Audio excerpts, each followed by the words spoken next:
Hello everyone. Today we are going to see how practically we can create a relational model by making use of a relational database management system. We are going to deal with our university problem. We have seen earlier the university problem statement, for which we have drawn ER model also, and based on that ER model we have seen how that ER model can be converted into a relational schema. And now using this relational schema, now we are going to practically implement the relational schema using the relational database management system, and we are going to make use of Oracle for implementation. So let's see once again our ER model and the relational model. We have already discussed these both models earlier, and these two are the first two important steps in building the database application. So given a problem statement, we know how to come up with this kind of ER model, right? And after applying certain rules, it is possible for us to convert this ER model into the relational schema, right? And this is our reference relational schema now for the university database, and we are going to implement this relational schema practically. Okay. The links to the earlier videos for building ER model and relational model are provided in the description. So those who would like to go through the ER model and the relational model, please refer to these videos so that you can understand it better.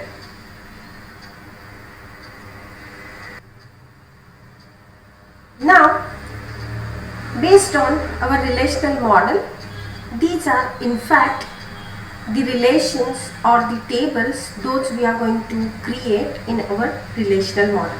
So we will be creating the department table, course table, instructor table, student table, classroom, section, teachers, text, advisor, time slot, and prerequisite tables. Now I would like to give you some hints how or which tables to be created first. Okay, so once again let us go back to our relational model.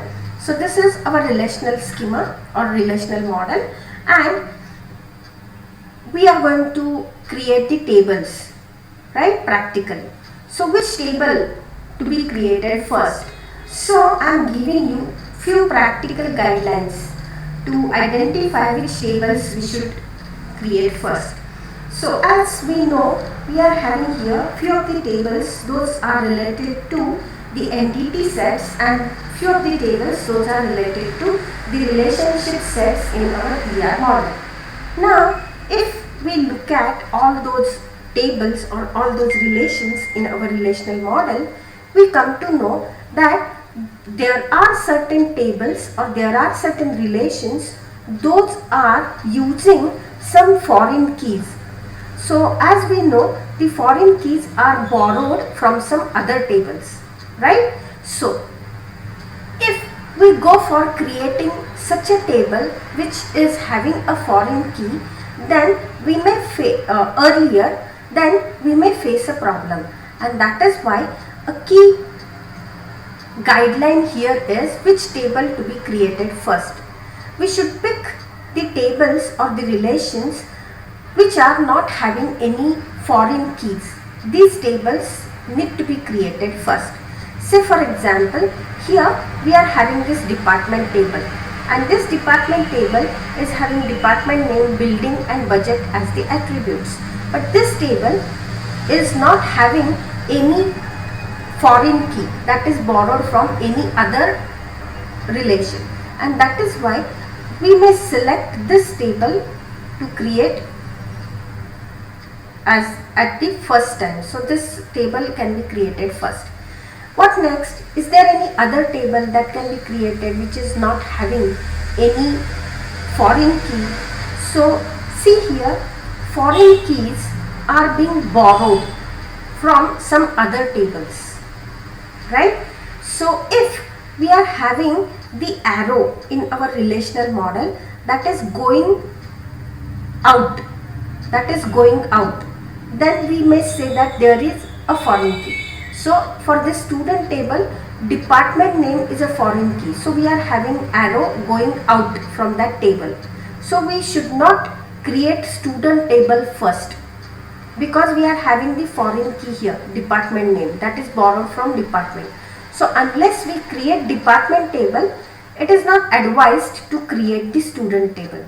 Okay, because student table requires a foreign key that is referenced from department table. Okay, so we have found out this department table which is not having any foreign key, so we can create this table initially. Is there any other tables which are not having any foreign keys? Yes, we do. So we are having this time slot table and this classroom table. Those can be created because these two tables are also not having any foreign keys.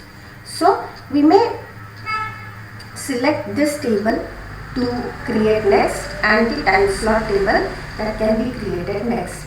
Now, after creating these tables which are not having any foreign keys as such, then we may think of building some other tables. Say for example, now we have created the department table, and in few of the tables this department name is being used as the foreign key. So as now the department table is ready, it is possible for us to borrow that department name in other tables definition. So we are having here the instructor table, wherein department name is the foreign key. As department table is being created, then we can create the instructor table. Okay. Similarly, the student table, that can also be created because the department name is now available from department table. Okay. Now what next? We may create now the advisor table, because student table is being created, then instructor table is now being created. So these two foreign keys are being used in advisor table, so we may go with the advisor table. Now we may create course table next, because department name to be borrowed from department table, and department table is being created now. Okay.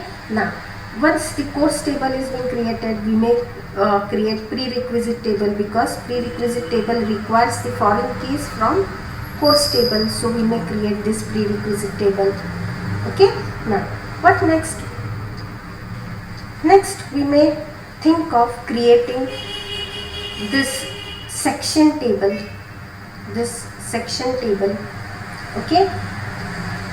So 9th is the section table.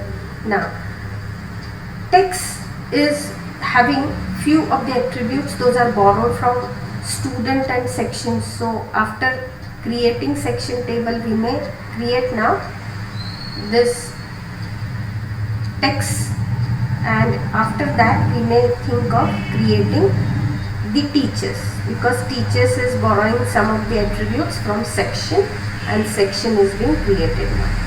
So next will be creating these teachers. So I think all the tables have been covered. So this is how we are going to create the tables. So first we will be creating department table. Okay. So in this slide I have just mentioned the list of tables to be created in a sequence, along with the names of the attributes, those we would like to have in the respective tables. Okay. So how many tables we are going to create? 1, 2, 3, 4, 5, 6, 7, 8, 9, 10 and 11. 11 tables we are going to create now in our university relations schema. Now whenever we want to practically create the tables, we are going to make use of a structured query language. So as we know, we are having two important components of structured query language. The first component of the structured query language is the data definition language, and the other component is the data manipulation language. In data definition language, the important statements, those we are going to study, are the create table statement. The next statement that we are going to study under data definition language is alter table,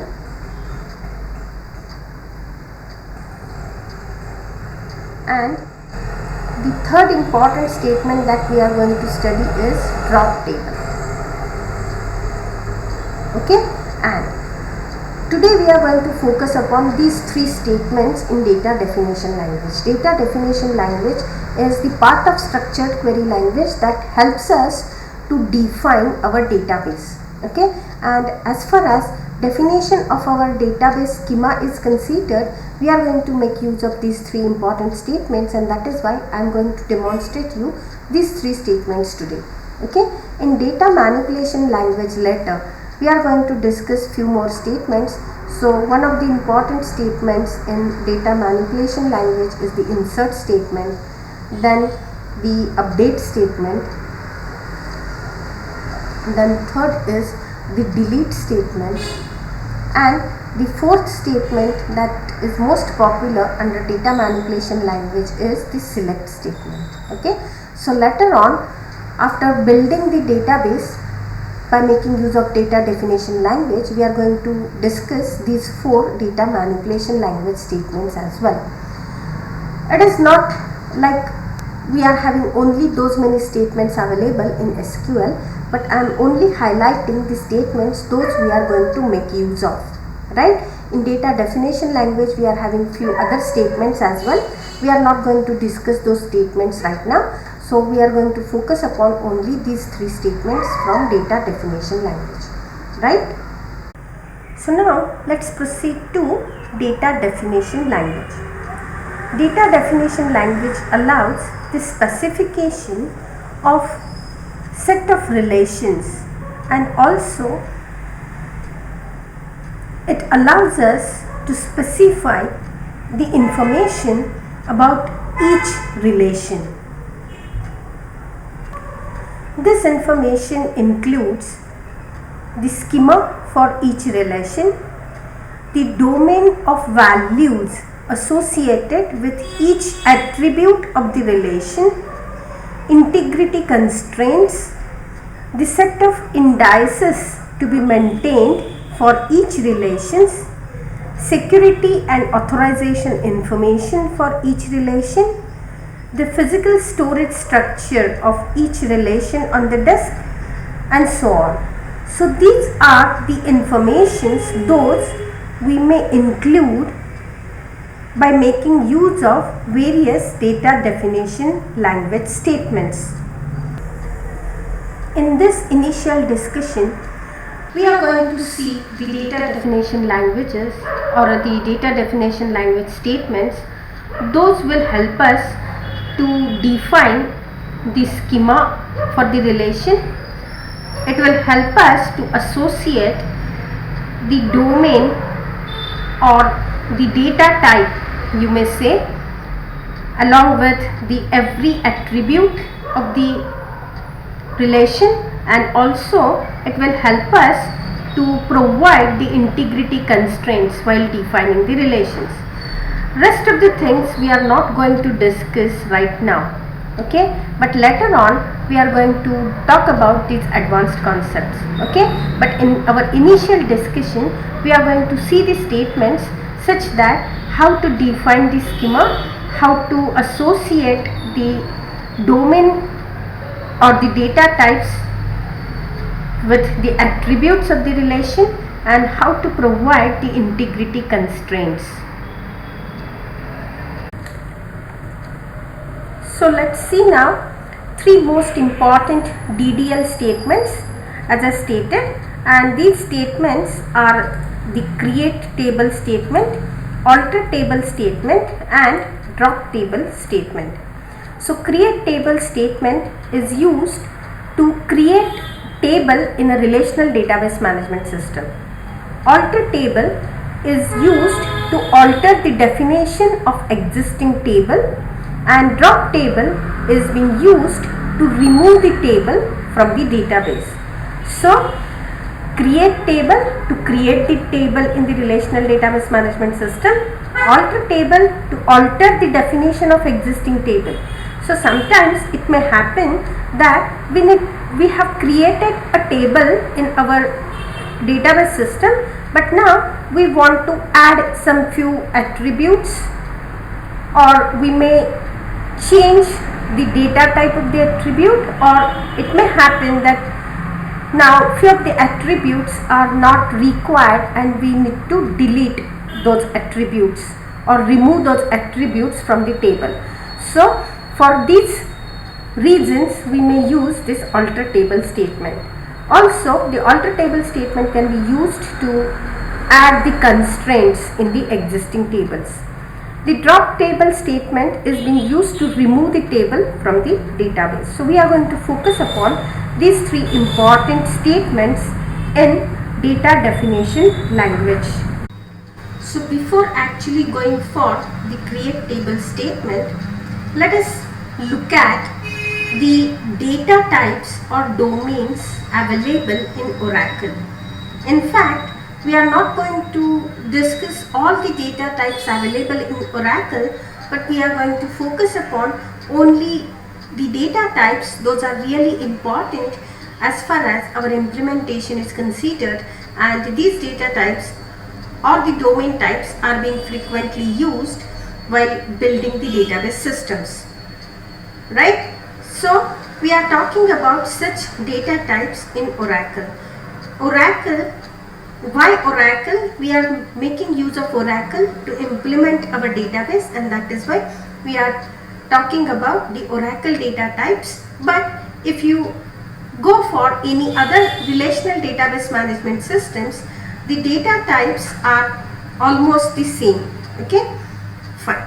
So we are having here the character data type, the number or numeric data type, and the date data type. These are the most common types of data, those we need to manipulate and store. So we are having under character data type, we are having this first data type represented here as cat. So cat, and in parenthesis we need to provide the size. So this cat data type is helping us to declare the attribute of type character. So if we want to store the fixed length strings, fixed length character strings in attribute, then we should make use of this cat data type. So this cat data type allows us to store the fixed length character data of length size bytes. So size is actually the length.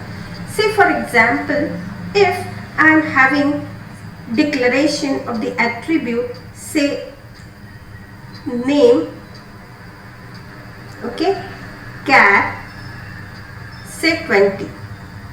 So what does this mean? This means that this name is the attribute that I want to declare, and type of this name is character, cat, and the size of the attribute is 20. So this 20 indicates that the name will have maximum 20 characters, right, whenever we are storing the values for the name. But as I mentioned, it is fixed size. So what we mean by this fixed size data type?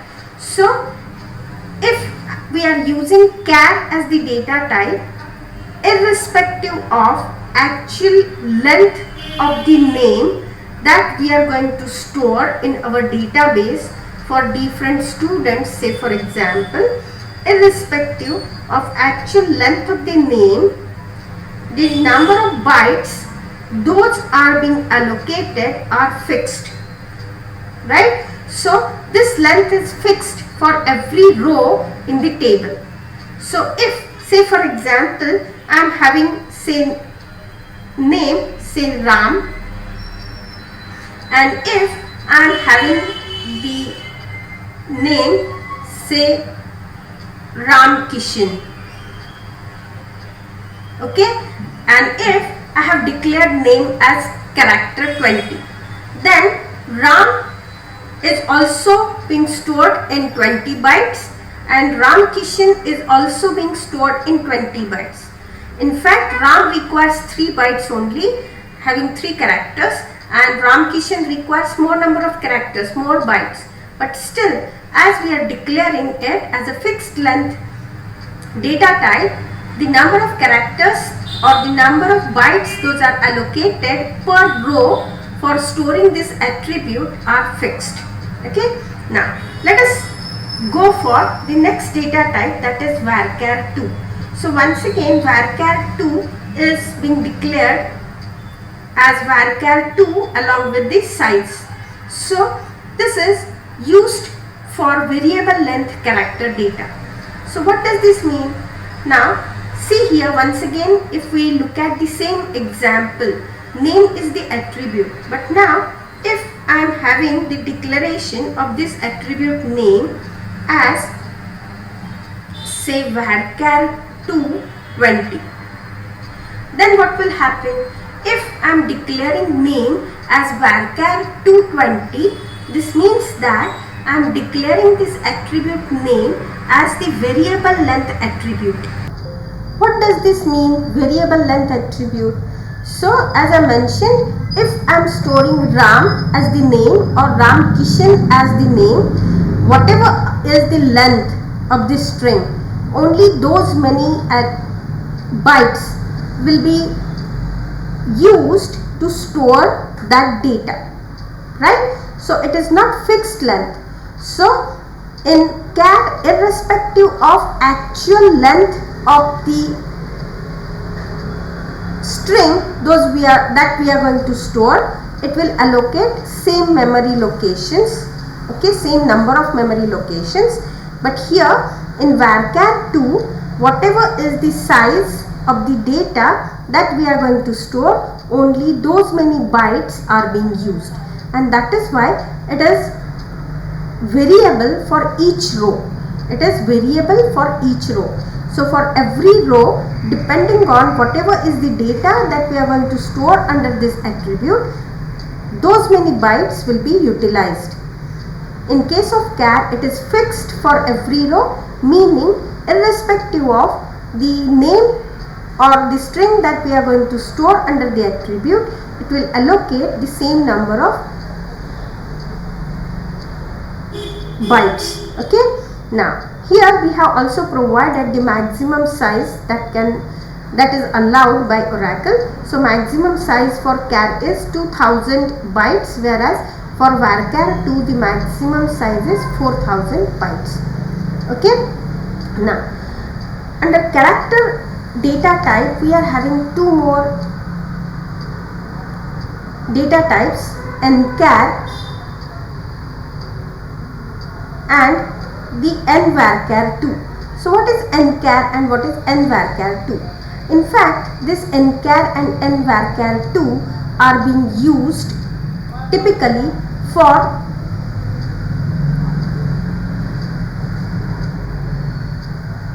storing the character data from any language, right? So this is a kind of Unicode data type. This is Unicode data type. So once again, nchar is for fixed length character data of length size characters or bytes depending on the national character set. nvarchar2, obviously it is variable length character data of similar kind. Okay, and this is a Unicode data type. So if we want to store the data in any language, then in fact we need to make use of this nchar and this nvarchar2 data types. Further, let us talk about the numeric data type that is being used in Oracle. So it is number. In parenthesis, we are having these two parameters p and s. Okay, So this number data type will be helpful to store variable length numeric data. And the maximum precision P and or scale S is 38. So what we mean by that? So using this number data type, it is possible for us to store numeric data, okay, and the maximum space required for a given attribute or column is 21 bytes per row. This P stands for precision and S stands for scale. So precision is total number of digits those we may have, and scale is the number of digits to the right of the decimal point.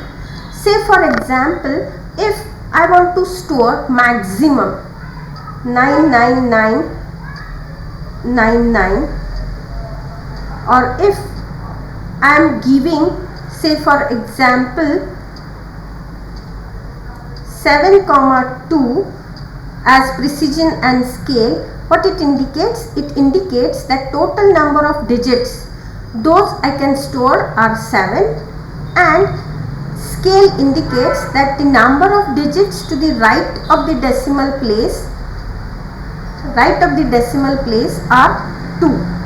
So 2 digits to the right of the decimal place, and the total number of digits those I may store are 7. Okay, now this is regarding the numeric data type, and we are having the date data type as well. So in date data type, we are storing fixed length date and time data, right? Fixed length date and time data. So typically it requires 7 bytes for each row in the table. 7 bytes for each row in the table, and it is fixed, okay, not variable, right? So if we want to store date in the table, we should specifically mention the type of the attribute as date. Please note that date can also be stored in varchar type, but please remember, do not use varchar2 for the attribute where we want to store the dates. You please make use of date as the data type to store the dates, because whenever we are using date as the data type for the attribute, it is possible for us to manipulate those dates. So arithmetic operations can be performed if we are having date data type. So it is possible to find out the difference in two dates, or it is possible to add few days in date, and so on, right? So whenever you want to store date, use date as the data type. Now actually look at the 3 DDL statements, those we are going to make use of for building our database. So let us see first the create table statement. So it is an SQL statement that is being used to define a relation or a table in our relational schema. So the syntax for create table statement is like this: create table R A1 D1 A2 D2 and so on up to AN DN, integrity constraint 1 up to integrity constraint K, where this R is name of the relation or name of the table, A1, A2, A3 up to AN. So in general, AI is an attribute name in the relation. Okay. This DI is the data type of values in the domain of attribute AI. So A1 is the attribute name along with the data type or the domain associated with that attribute.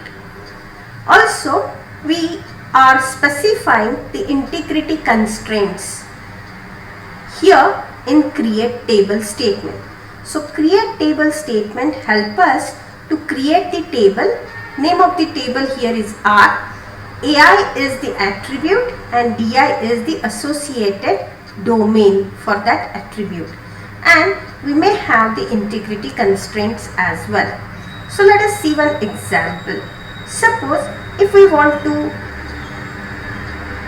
define department table with three attributes: department name, building and budget, then how we are going to make use of this create table statement to define this table.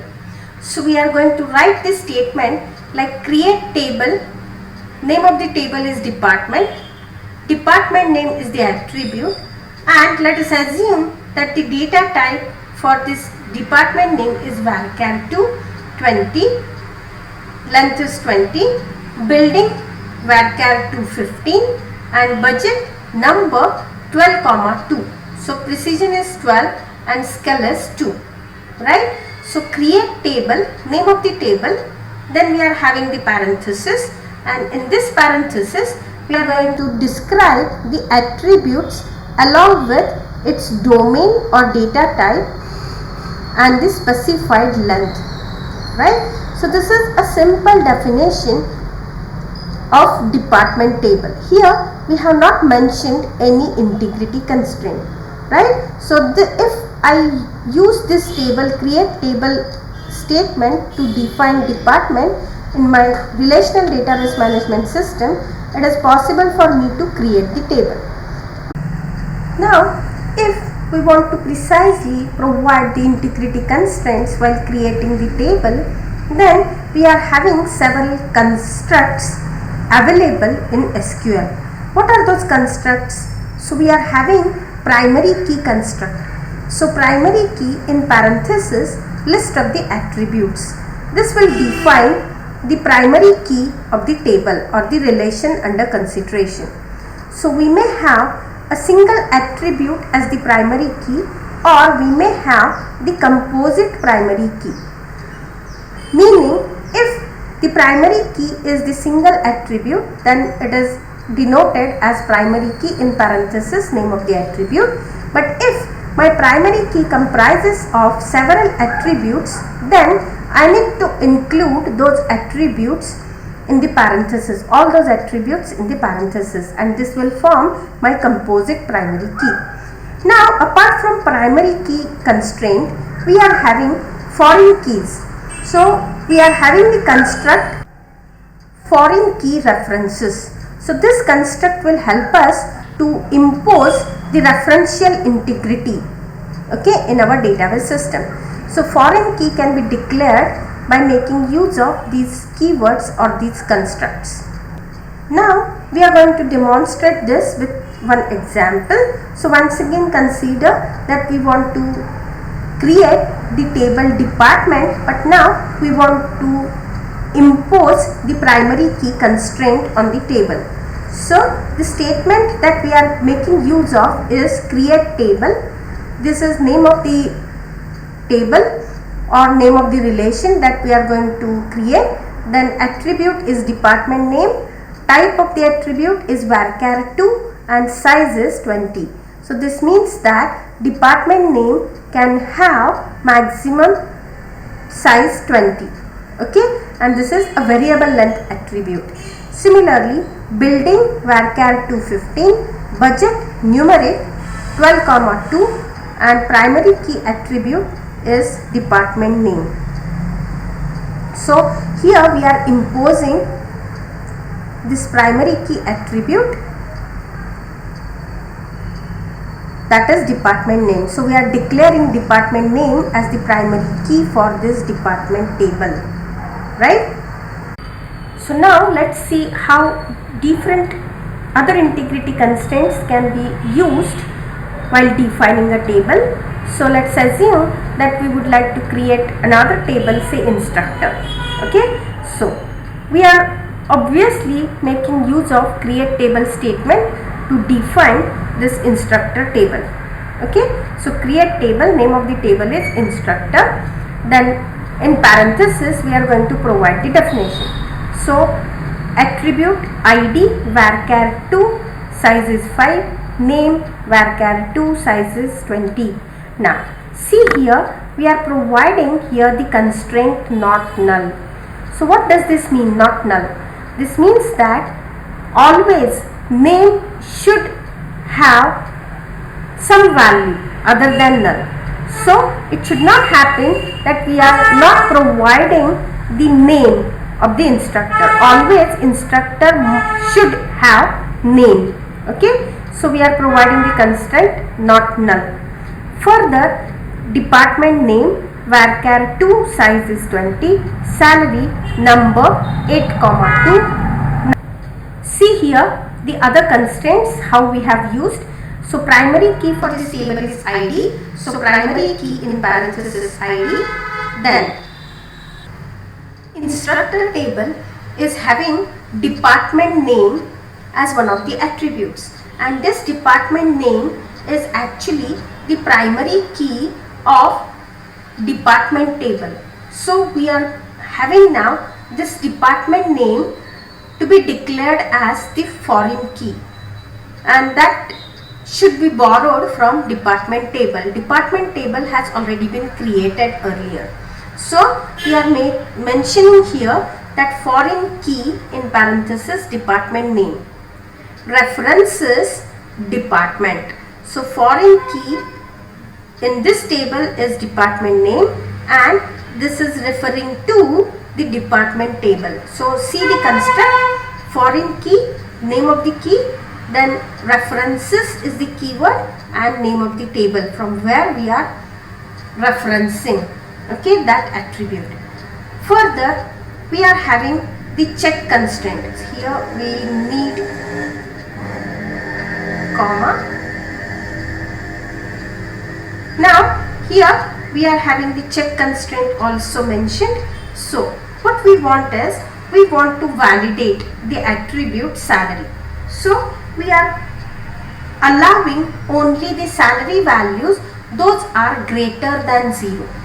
So we do not want the salary to be 0 or the salary that is less than 0, and that is why we are providing the constraint check. Check salary is greater than 0. Okay, so this check constraint actually how it works: whenever we are going to input the data in this table, whenever we are inputting the value for salary, it will check that value whether it is greater than 0. If it is greater than 0, then only it would be accepted, otherwise it will raise the error. Okay, so this is how this check constraint works. Okay, now let's proceed with the next DDL statement, data definition language statement, and that is alter table statement. So this alter table statement is used to add, delete or modify the columns or the existing attributes.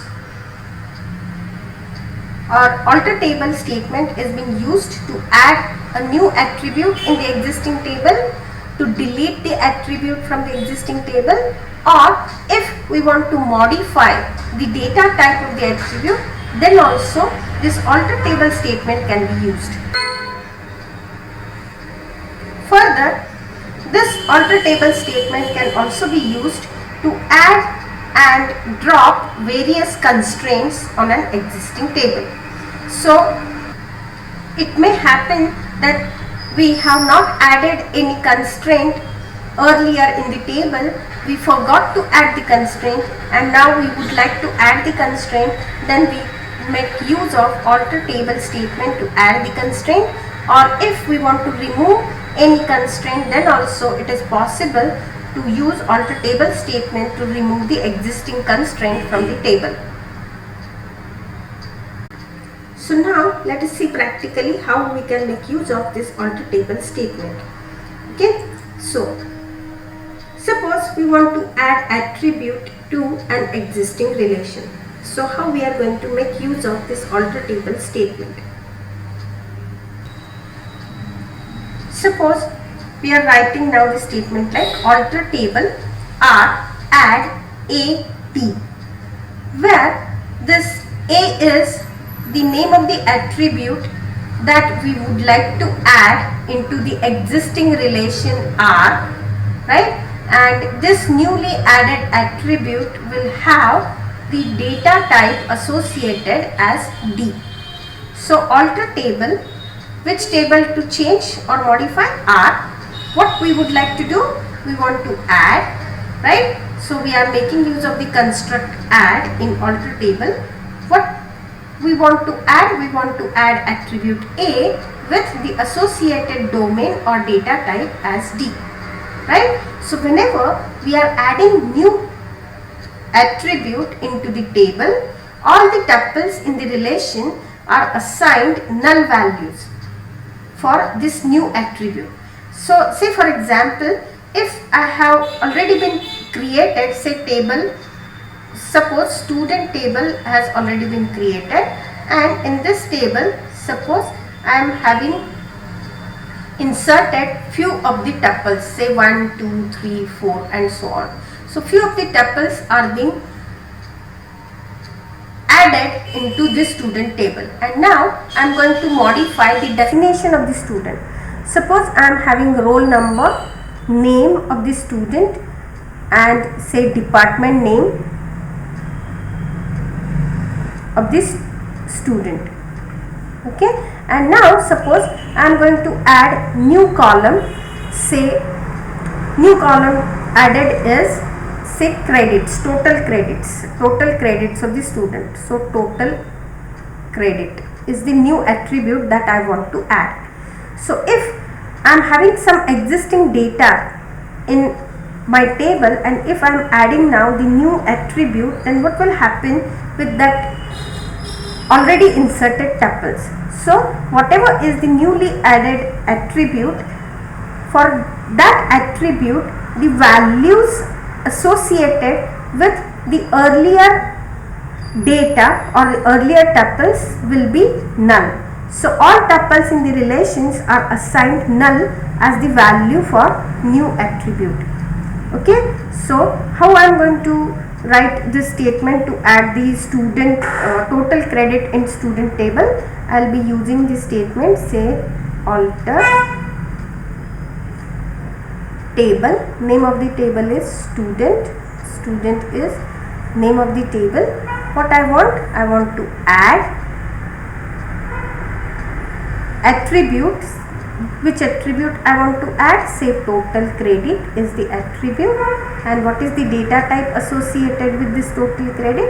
I want to add number, and suppose 3 digits is the size of this total credit. So I'll be writing a statement like alter table student, add total credit number 3. So this new attribute will be added into my table, existing table student. Next, if I want to drop the attribute from the relation, then I may use the statement like alter table, name of the table R, drop is the keyword or the construct to be used, and name of the attribute A to be dropped. Say for example, from this student table, now suppose I am having this total credit attribute already added into the table, and now I want to drop that. So how I am going to write this statement? I will be writing alter table student, drop total credit. So R is the relation, that is student, and A is the attribute that I want to drop, that is total credit.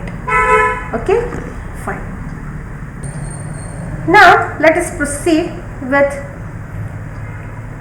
one more construct of alter table statement. Change the domain or data type of attribute in a relation. So how we are going to use this? Alter table R, modify A D, where this A is the name of the attribute to be modified, R is the relation, and D is the new domain for attribute A. Suppose in my earlier definition of student table, suppose I have added total credit the data type as say varchar. Okay, suppose in my student table I am having my student table with me, and suppose earlier I have added attribute total credit with the type as say varchar 2.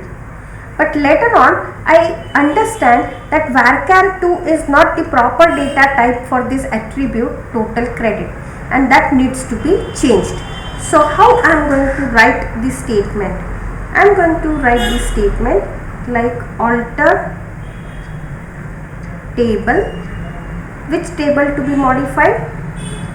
Student table to be modified. So alter table student, modify which attribute to be modified? Total credit. And what would be the new domain for this total credit? It should be number 3.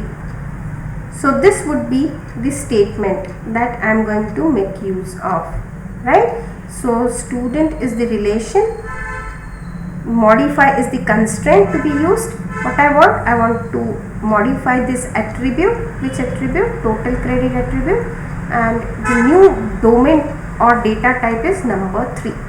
So this is how I am going to write the statement alter table. Please note, in Oracle we are making use of this modify construct, right, to modify the column or the attribute type.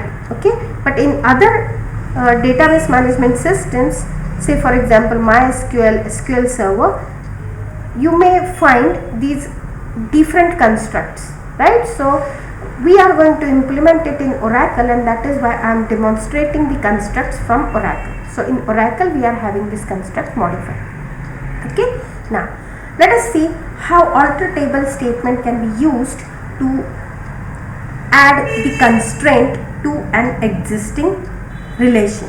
So we are having the syntax like alter table, name of the table that is department, add constraint, department pk, primary key, department name.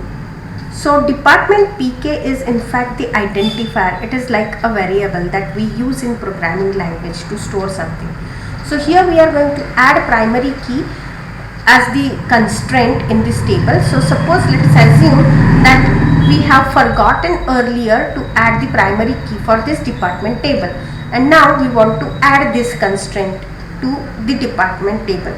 So we are going to write this statement like alter table, department, add constraint, department pk, primary key, department name.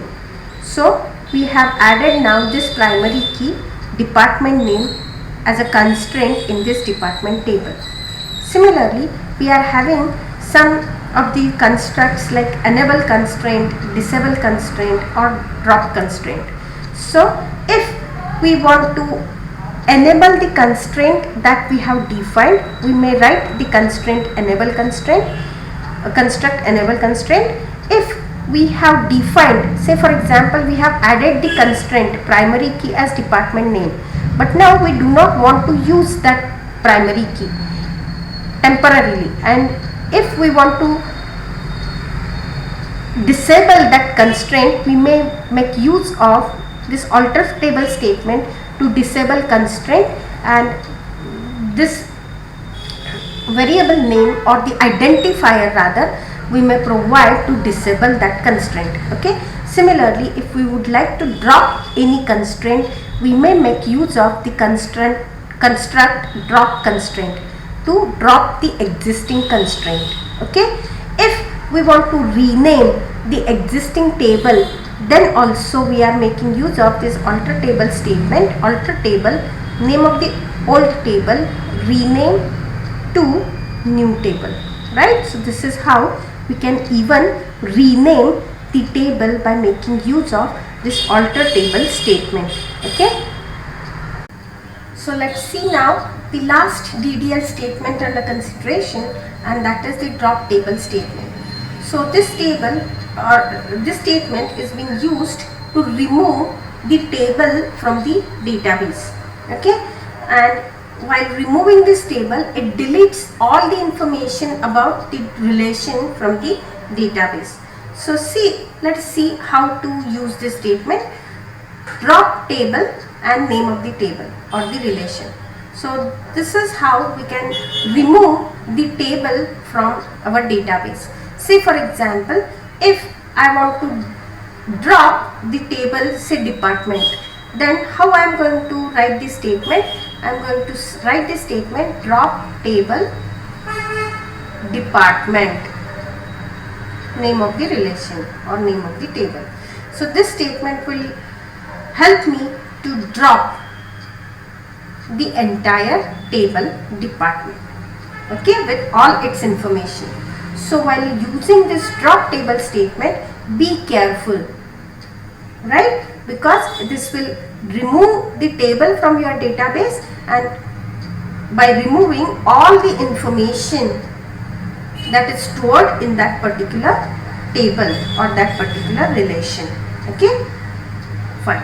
So with this, we are going to conclude the discussion related to our DDL statements, and in the next video I am going to demonstrate how we are going to make use of all those DDL statements, right, practically in Oracle while building the relational schema.